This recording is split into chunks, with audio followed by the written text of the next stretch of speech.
Hey, ich bin Hans und ich bin einer der Gründer von Kalimoto. Und heute möchte ich nochmal genauer auf das Thema eingehen, den Redesign der App bzw. der größte Umbau, den wir bei Kalimoto jemals gemacht haben. Und ich hatte in einem Vorschauvideo letztes Jahr ja angedeutet, dass wir noch mittendrin sind und diese Umbaumaßnahmen bewegen sich dem Ende entgegen. Wir haben schon einige Nutzer, die mit der Beta-Version unterwegs sind und uns zahlreiches Feedback geben. An dieser Stelle an alle Teilnehmer vielen, vielen Dank. Ihr helft uns enorm bei der Weiterentwicklung. Aber für alle anderen möchte ich euch natürlich einen Ausblick geben, wie das neue Redesign aussieht, was sich an der App konkret ändert und vor allem, was besser wird. Weil genau deswegen machen wir das. Wir wollen für euch eine noch bessere Erfahrung schaffen. Wir wollen Kalimoto übersichtlicher, leichter zu bedienen und insgesamt als noch bessere Motorrad-App konzipieren. Und das möchte ich euch heute in dem Video vorstellen. Viel Spaß damit. Was hat sich genau geändert? Kalimoto ist mittlerweile fast 6 Jahre alt. Das bedeutet, die App ist über die Zeit gewachsen. Wir haben super viele neue Funktionen integriert. Wir haben Bedienkonzepte teilweise angepasst. Aber insgesamt müsst ihr euch vorstellen, wächst so eine App nach und nach immer weiter.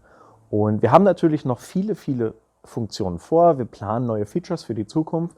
Aber insgesamt ist es auch an der Zeit gewesen, diese App einmal komplett aufzuräumen und vor allem für die Zukunft vorzubereiten.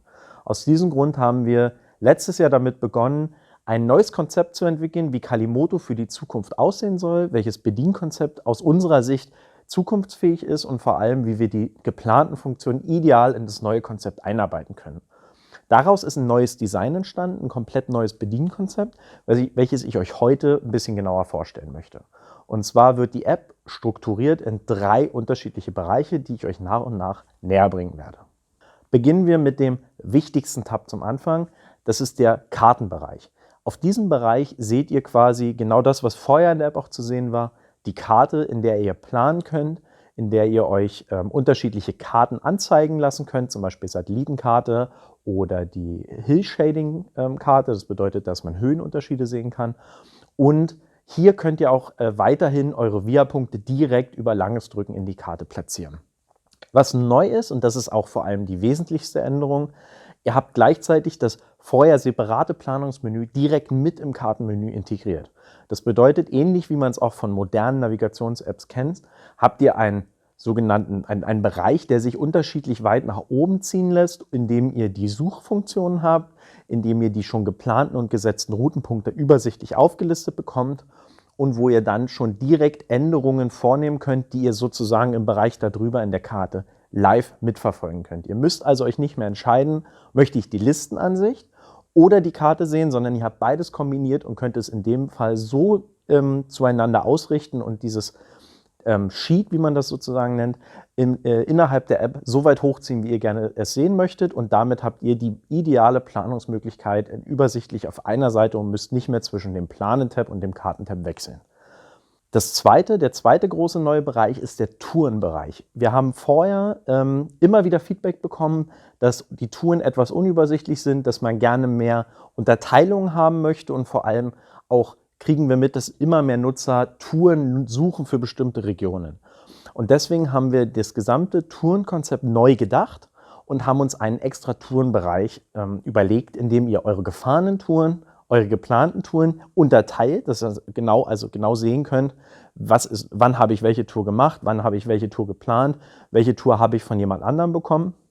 Dass das übersichtlich in diesem Tourenfeed gesammelt ist, ihr aber auch gleichzeitig die Möglichkeit habt, die dort aufgelisteten Touren besser zu filtern und auch Touren aus der Community besser aufzurufen, zu suchen und für eure eigene Planung nutzen zu können.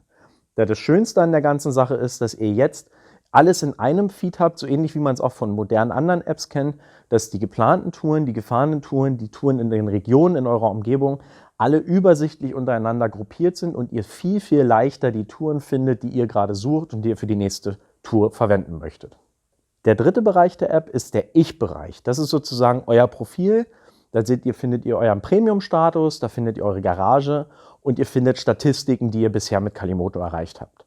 Der wesentliche Teil kommt erst noch für die Zukunft. Wir haben diesen Bereich jetzt schon geschaffen Aber gerade mit den Plänen, und da gebe ich euch jetzt auch schon wieder einen kleinen Ausblick für die Zukunft, gerade mit den Plänen, die wir für die Community und für das gemeinsame Fahren vorhaben, da wird dieser Ich-Bereich noch wertvoller. Da habt ihr dann die Möglichkeit, euch idealerweise mit anderen Motorradfahrern und Kalimoto-Usern zu gruppieren bzw. zusammenzuschließen und auch noch mehr Statistiken und noch mehr Insights zu eurem Kalimoto-Erlebnis und euren Motorradtouren in diesem Ich-Tab zu entdecken und auswerten zu können. Das ist, wie gesagt, für die Zukunft bereits vorgesehen und aus dem Grund haben wir diesen Bereich jetzt schon so extra geschaffen, sodass es auch in Zukunft leichter sein wird, diesen auszubauen und unsere Funktion darin zu integrieren.